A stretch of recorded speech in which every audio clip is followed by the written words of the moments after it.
So Rassie Erasmus has named his Springbok side to take on Argentina in Nelspruit for the last round of the Rugby Championship. Some interesting selections, most notably, Manie Libbok starts.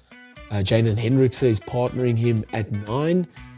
And then the big one is Eben Etzebeth starts and will become the most capped Springbok of all time, taking over Victor Matfield's record.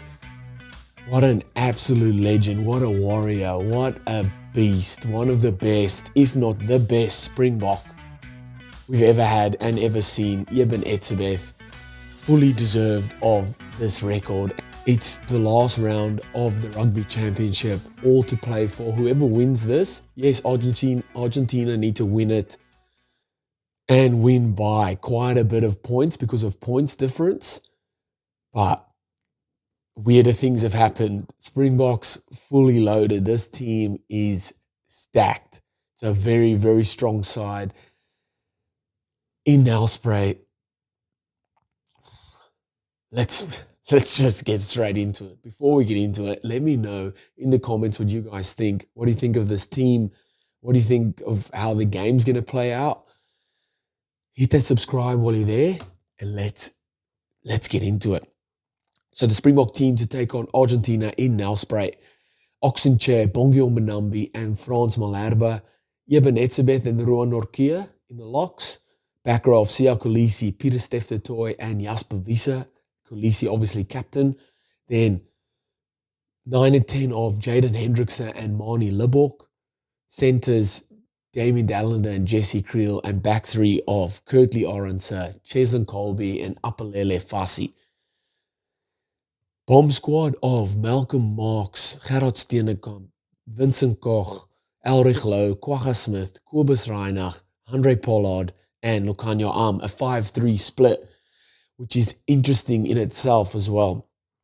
So just running through the team, the front row, that goes without saying, and that's been our starting front row now this whole year. Very, very strong. Love the scrumming.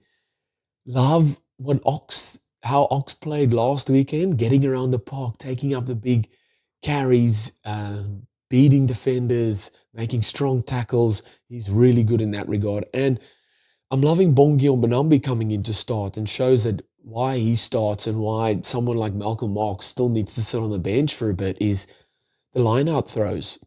Our line-outs it struggled last week. And just the timing, everything was off a little bit. So hopefully that gets rectified then. Frans Malherbe is just scrum, boy. Scrum. Then the locks. So Roan Nortje was fantastic last weekend, I thought. Getting around the park, his work rate is through the roof.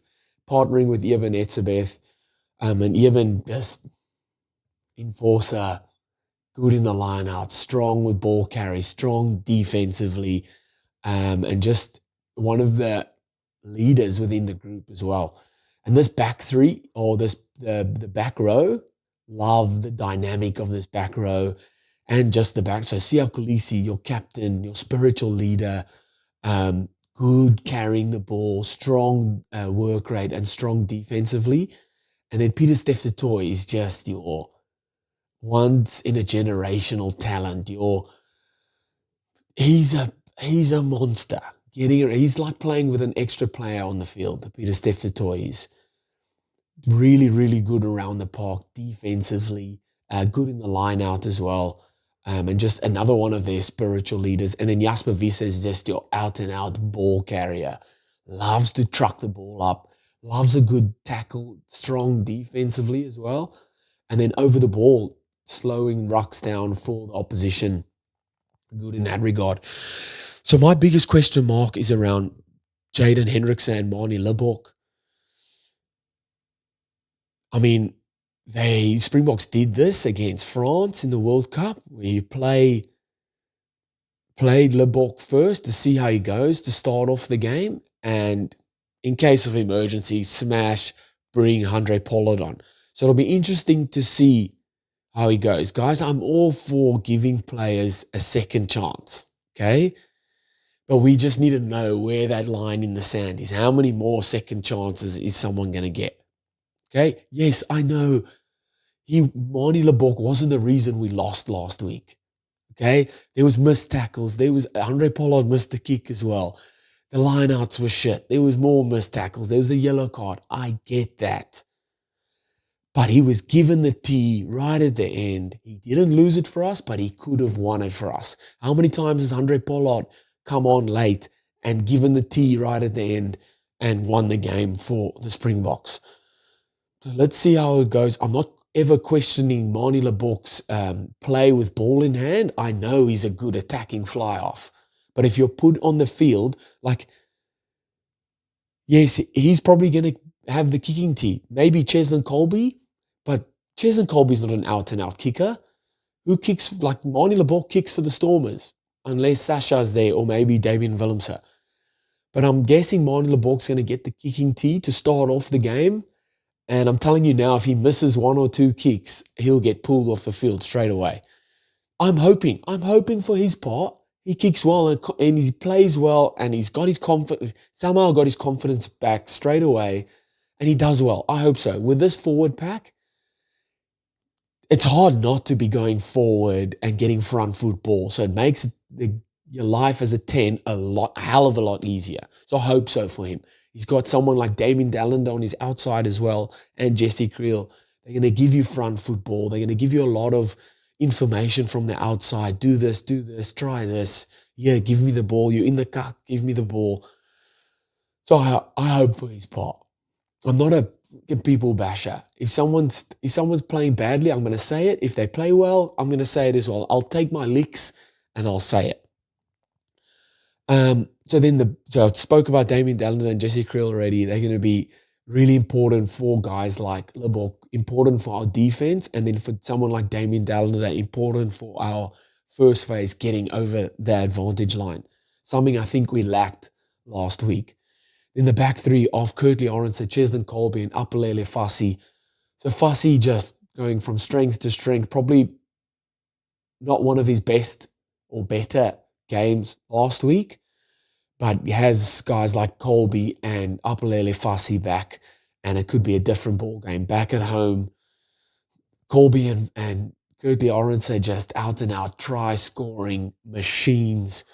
Get them the ball. We can look to the Springboks to suck Argentinian defense in and then make space for those guys out wide. And then looking at the bench, 5-3 split.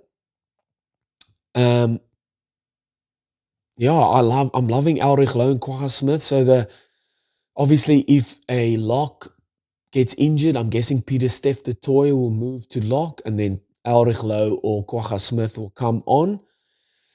And then obviously, like I'm going to talk about, the question mark is around Libbok. If he doesn't play well against, was it England or France in the World Cup? I think in the first 30 minutes, they pulled him off the field and Andre Pollard went straight on. So I think something similar will happen. I hope it doesn't. I hope he plays well. I really do hope he plays well. But if he doesn't, Andre Pollard is there. Like I said, smash glass, break glass in case of emergency, bring Pollard or bring whoever onto the field. Springboks are going to have to, I think, defensively have to be aware about coming off the line on both sides of the ruck. They got caught out a lot of times versus Argentina last week where Argentina were folding with the ball in hand, going same side, but then 9 would pick up off the back of the ruck and then switch the play. So the 10 would come back around the other way. And it caught the Springboks out 2 or 3 times there. He scored the 10, Albonos, he scored off one. And then the second one, they made a few line break, went through, and I think Mateo Carreras ended up scoring. So that's one thing they'll have to look at. Kicking is obviously another thing.